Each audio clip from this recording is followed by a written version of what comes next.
সবুজে ঘেরা এক ছোট্ট গ্রামে থাকত একটি মেয়ে। তার নাম মায়া। মায়া ছিল খুব শান্ত, ভদ্র এবং পরিশ্রমী। ছোটবেলা থেকেই সে পড়াশোনা করতে খুব ভালোবাসত। গ্রামের অন্য অনেক মেয়ের মতো মায়ারও নানা অভাব ছিল, কিন্তু তার চোখে ছিল বড় স্বপ্ন। সে একদিন একজন শিক্ষিকা হতে চেয়েছিল, যাতে গ্রামের দরিদ্র শিশুদের পড়াশোনা শেখাতে পারে। মায়াদের বাড়ি ছিল গ্রামের একেবারে শেষ প্রান্তে। ছোট্ট একটি মাটির ঘর, সামনে একটি ফুলের বাগান আর পাশে একটি পুকুর। মায়া প্রতিদিন সকালে ঘুম থেকে উঠে মায়ের কাজে সাহায্য করত। তারপর বই নিয়ে বসত পড়তে। তার মা সংসারের কাজ করতেন এবং বাবা দিনমজুরের কাজ করতেন। সংসারে অভাব থাকলেও মায়ার বাবা মেয়ের পড়াশোনার ব্যাপারে খুব যত্নশীল ছিলেন।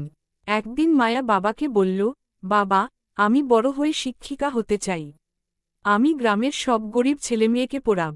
বাবা মেয়ের মাথায় হাত রেখে বললেন, তুই মন দিয়ে পড়াশোনা কর।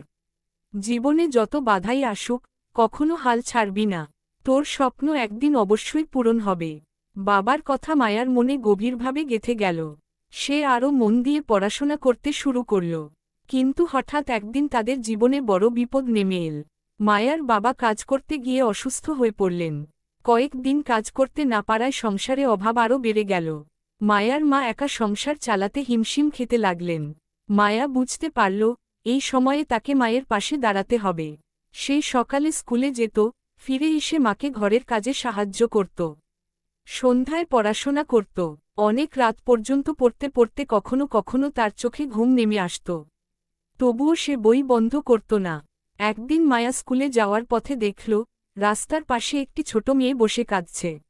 মেয়েটির হাতে কোনো বই নেই। মায়া তার কাছে গিয়ে জিজ্ঞেস করল, তুমি কাঁদছ কেন?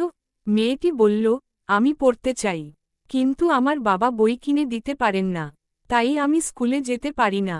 মায়ার মন খারাপ হয়ে গেল।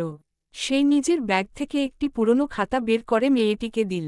তারপর বলল, তুমি মন দিয়ে পড়বে, আমি তোমাকে যতটা পারি সাহায্য করব। সেদিন থেকেই মায়া মেয়েটিকে প্রতিদিন একটু একটু করে পড়াতে শুরু করল। মেয়েটির নাম ছিল রিমি। রিমি খুব আগ্রহ নিয়ে মায়ার কাছে পড়াশোনা শিখতে লাগল। মায়া তখন বুঝতে পারল, শিক্ষিকা হওয়ার স্বপ্ন শুধু নিজের জন্য নয়।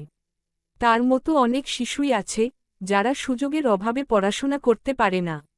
সময়ের সঙ্গে মায়া বড় হতে লাগল। সে স্কুলের পরীক্ষায় ভালো ফল করতে শুরু করল। একবার জেলার একটি বৃত্তি পরীক্ষায় অংশ নেওয়ার সুযোগ পেল। কিন্তু পরীক্ষার কেন্দ্রে যেতে হলে অনেক দূরের শহরে যেতে হবে। যাতায়াতের জন্য টাকা দরকার ছিল। মায়া ভেবেছিল, হয়তো এবার তার স্বপ্ন থেমে যাবে।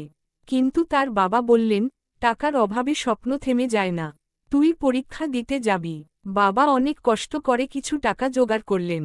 মায়া পরীক্ষায় অংশ নিল। কয়েক মাস পর ফল প্রকাশ হল। মায়া বৃত্তি পেয়েছে। খবরটি শুনে তার বাবা ও মা আনন্দে কেঁদে ফেললেন। মায়া আরও উৎসাহ নিয়ে পড়াশোনা করতে লাগল। গ্রামের মানুষও তার সাফল্য দেখে তাকে উৎসাহ দিতে শুরু করল। কেউ বই দিল, কেউ খাতা দিল। মায়া বুঝতে পারল, একজন মানুষের স্বপ্ন যদি সত্যি হয় এবং সে চেষ্টা করে, তাহলে অন্য মানুষও তার পাশে দাঁড়ায়। কয়েক বছর পর মায়া শহরের একটি কলেজে পড়ার সুযোগ পেল। গ্রাম ছেড়ে শহরে যাওয়ার সময় তার মন খুব খারাপ হয়ে গেল। সে তার ছোট্ট ঘর, ফুলের বাগান, পুকুর আর গ্রামের মানুষদের খুব ভালোবাসত। কিন্তু সে জানত, নিজের স্বপ্ন পূরণ করতে হলে তাকে সামনে এগিয়ে যেতে হবে। শহরে গিয়ে মায়ার জীবন সহজ ছিল না। নতুন পরিবেশে মানিয়ে নিতে তাকে অনেক কষ্ট করতে হয়েছিল। পড়াশোনার পাশাপাশি তাকে নিজের খরচের হিসাবও রাখতে হতো। অনেক সময় সে একা হয়ে যেত। তখন বাবার কথা মনে পড়ত, যত বাধাই আসুক, কখনো হাল ছাড়বি না। এই কথাটি মনে করে মায়া আবার সাহস পেত। মায়া কঠোর পরিশ্রম করে পড়াশোনা শেষ করল। অবশেষে সেই দিন এল, যেদিন সে একজন শিক্ষিকা হিসেবে কাজ করার সুযোগ পেল। কিন্তু শহরে চাকরি করার বদলে মায়া নিজের গ্রামে ফিরে যাওয়ার সিদ্ধান্ত নিল। গ্রামে ফিরে এসে সে দেখল, অনেক শিশু এখনও স্কুলে যায় না। কেউ দরিদ্রতার কারণে, কেউ আবার পরিবারের কাজের জন্য পড়াশোনা করতে পারে না।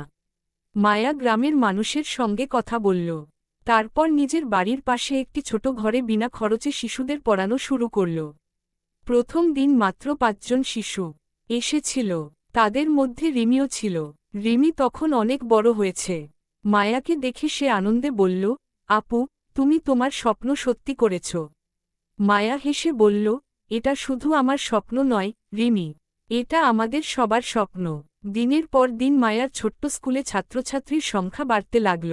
গ্রামের মানুষও তাকে সাহায্য করতে এগিয়ে এল। কেউ বই দিল, কেউ বেঞ্চ বানিয়ে দিল, কেউ স্কুলঘর পরিষ্কার করে দিল। মায়া তার বাবাকে বলল, বাবা, তুমি বলেছিলে আমার স্বপ্ন একদিন পূরণ হবে। আজ সত্যিই আমার স্বপ্ন পূরণ হয়েছে। বাবা মেয়ের দিকে তাকিয়ে হাসলেন। তার চোখে আনন্দের জল। কয়েক বছর পর মায়ার সেই ছোট্ট স্কুলটি গ্রামের একটি বড় শিক্ষাকেন্দ্রে পরিণত হল। গ্রামের অনেক ছেলে ও মেয়ে সেখানে পড়াশোনা করে জীবনে প্রতিষ্ঠিত হতে শুরু করল। রিমিও পড়াশোনা শেষ করে একদিন মায়ার সহকারী শিক্ষিকা হল। মায়া তখন বুঝতে পারল, জীবনের সবচেয়ে বড় সাফল্য শুধু নিজের জন্য কিছু অর্জন করা নয়, নিজের অর্জন দিয়ে অন্য মানুষের জীবনেও আলো জ্বালানোই আসল সাফল্য। মায়ার গল্প গ্রামের প্রতিটি মানুষের মুখে মুখে ছড়িয়ে পড়ল। সবাই বলত, একটি মেয়ের স্বপ্ন বদলে দিয়েছে পুরো গ্রামের ভবিষ্যৎ। মায়া আকাশের দিকে তাকিয়ে মনে মনে বলল, স্বপ্ন যত বড়ই হোক, পরিশ্রম আর সাহস থাকলে একদিন তা সত্যি হয়।